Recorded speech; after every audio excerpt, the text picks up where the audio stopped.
What's good? It's Woog. Please like the video, subscribe to the channel if you love music like I do.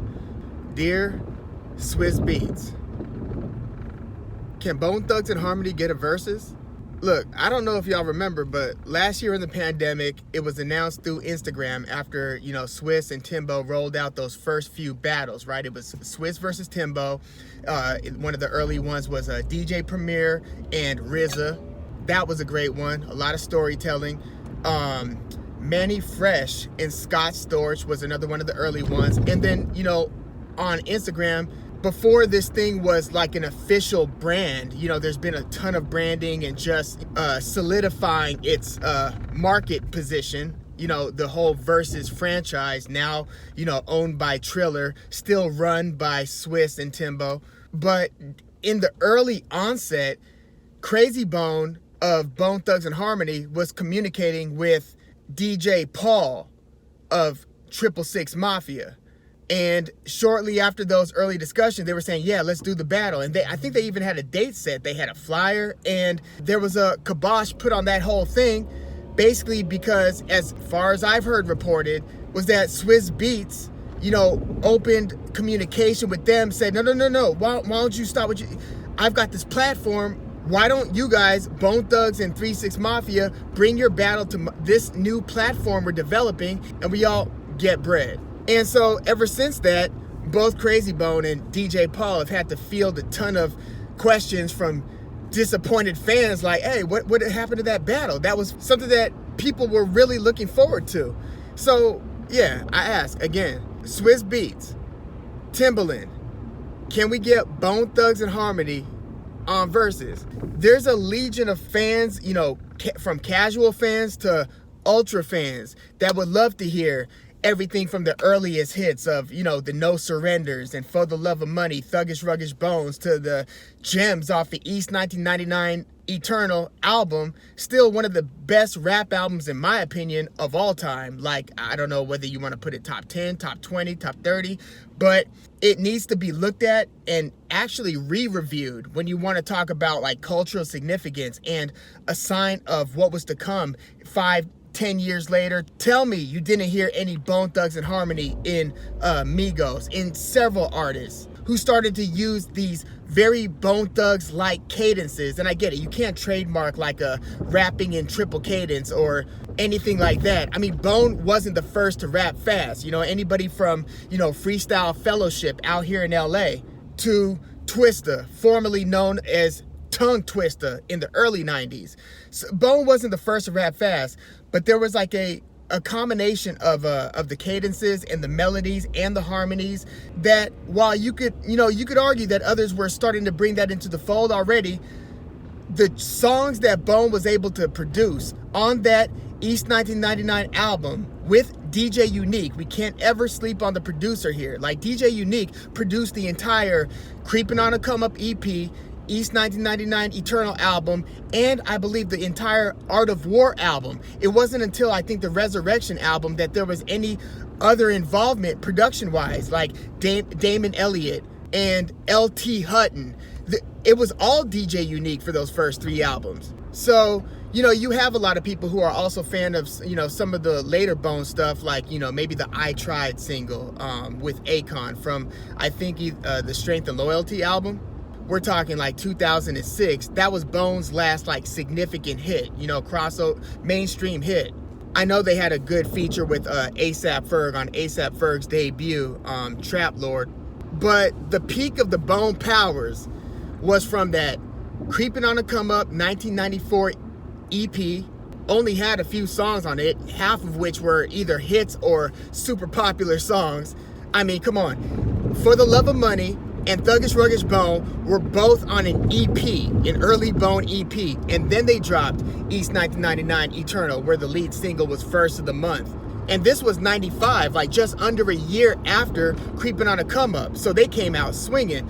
First of the Month was the first single, then they had kind of like a B-side type single. The song was track 2 on the album, East 1999. That was the second one that Bone made the video of. And kind of like the people's favorite, in my opinion. My favorite was Mo Murder. That's the second to last track on the whole album. It's preceded by the Mr. Ouija Part 2 skit. interlude leading into Mo Murder. Listen to that masterpiece. It's 4 verses. It's a long track, but listen to that beat and imagine what we were going through in 95 when we first heard that thing. Menacing beat, chorus, the verses. Krayzie Bone's opening verse is one of my favorite verses in rap history. Just that opening Krayzie Bone Mo Murder verse. But that wasn't a single. That was just something that was just sick on the album. As was Buddha Lovers, which kind of became like the weed anthem, as did Bud Smokers Only to a lesser degree. But after that second official single, again, this should have been a B-side because it doesn't sound like a pop rap single. East 1999. It's a tight track, but other songs would have made for cooler singles. But East 1999 was a single, and they also had a song on there, track 8, called Crossroads. It was about like their homeboy Wally, who lost his life way too soon. And it was also probably one of the better songs on East 1999 album, which again, from cover to cover, I don't think that there are not many weak tracks. That is a beautiful rap album. Seriously, sonically, people weren't doing what they were doing. And their vocal deliveries were just next level. It wasn't only the speed, it wasn't only the singing, but it was the skillful use of both, along with, at times, some just cold lyrics. You know, there's a lot of murder and mayhem and dope dealing and other things, and God. I mean, it was weird. It was a confluence of a lot of things, which, you know, you look at all of the greats. Tupac, very complicated worldview, outlook, right? So it's pretty hardcore content on that Bone, especially those first 2 albums. By the time they got to Art of War in 97, they had been famous for a couple years, so that was the album about the haters, addressing the haters and the clones, the Bone clones, people who were sounding alike, or they thought were trying to sound alike. But if you go back a couple, East 1999, Eternal, they've got this song, Crossroad, and then about a year later, like after East 1999 was already like a crazy selling rap album, tons of success, they're already starting to do the award shows more often, and Bone was one of the most popular, you know, rap acts out. Then around Easter time, early 96, the song hits the radio, and it's Bone, and they're singing about Crossroad, but they're doing it in this totally different style. It's a different song, different beat. It samples the Isley Brothers' Make Me Say It Again Girl. Beautiful song, the original by the Isley Brothers, but there are elements of that in the Bone Thugs, the Crossroads remix beat. So this, what I was hearing on the radio, started to play more and more often, and this was like my favorite song on the radio. I'm like, oh my God, I've never heard anything like this in hip-hop before.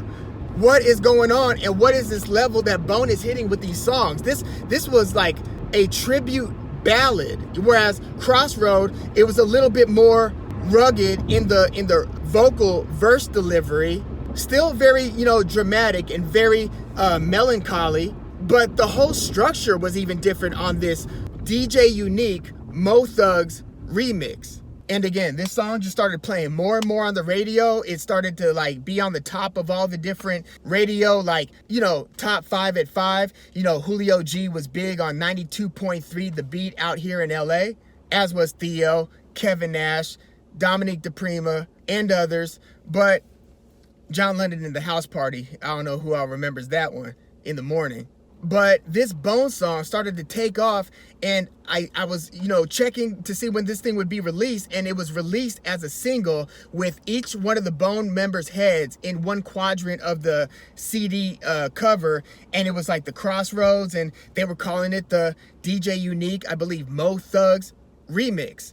So then they re-release an already super successful album, East 1999 Eternal, except they replace original Crossroad song with the Crossroads Mo Thugs DJ Unique remix. So there are actually 2 different versions of East 1999 Eternal. If you got it when it was first hot and first out, you have a song called Crossroad on it. If you got it like in 96, the year after it was originally released, then you've got the Crossroads, and that is the Crossroads that everybody has come to know. So the rest of 1996 is basically Bone Thugs able to take just like a victory lap off of this smash #1 hit, crossover hit. It was even bigger than their previously successful singles, bigger than First of the Month, Thuggish Ruggish Bone, For the Love of Money. They had a few cool like soundtrack tracks too that weren't like official singles, but they had a song called Everyday Thing off of the I want to say the Great White Hope. Oh no, the Great White Hype movie soundtrack. I think no. That song was Shoot 'Em Up on the Great White Hype soundtrack. The Show soundtrack, it was a Def Jam product. It's the same soundtrack that had Method Man and Redman's How High on it. It had the Dove Shack, the Warren G affiliate, Dove Shack's Summertime in the LBC, and there was a song by Bone Thugs, I believe, called Everyday Thing. So they had a few of these soundtrack songs, the points from the Black Panther soundtrack called Panther. Not the Marvel movie, but just a movie called Panther that came out like in '95. But they have this immense success with the Crossroads, and then they have another soundtrack song on the Set It Off soundtrack called Days of Our Lives. This one was dropped in late '96. Super successful single. I think this might have been their second most successful single. So I think it's like Crossroads and then Days of Our Lives. I'd have to go back and check. And then maybe First of the Month or Thuggish Ruggish Bone. But yeah, Days of Our Lives, they had a music video. Busy wasn't in the video. So this is when things started to get really weird with Busy's increased absence from their videos, photo shoots. If you look at their '97 album Art of War, he's the only one on that cover without any face paint. Everybody else is like in this Art of War character. It's like, where the hell were you, right? And Busy has since, discussed ad nauseum what the situation was. All Bone Thugs have come out with their perspective. You can feel free to check out what they've had to say about the matter. And they have endured over the past couple decades. They just haven't been making and releasing music over the past, 10 to 15 years. They'll come out every now and then, and they've all been super busy with, their solo projects. I mean, Busy's like prolific as hell. He's still dropping solo albums, sometimes like 2 a year. And it's a lot of good quality on that stuff. He's got a type of voice that you cannot buy, that you cannot auto-tune to recreate. This is some God-given stuff. Like when you hear Tupac rap, when you hear KRS-One's voice, you know that there is only one person who's got that voice. And if you listen to Bizzy Bone, there's nothing else like him in hip-hop, period. But Bone hasn't been super functional as a musically recording unit. They'll do like shows and drop an album every like 10 years or 5 years, or a couple members will. But yeah, I just want to put a pause right there. Right when you get to the Days of Our Lives, I want to continue this when we get into the Art of War era. This includes the Notorious Thugs on the Biggie Smalls Life After Death album, as well as, on the Art of War, Thug Love featuring Tupac.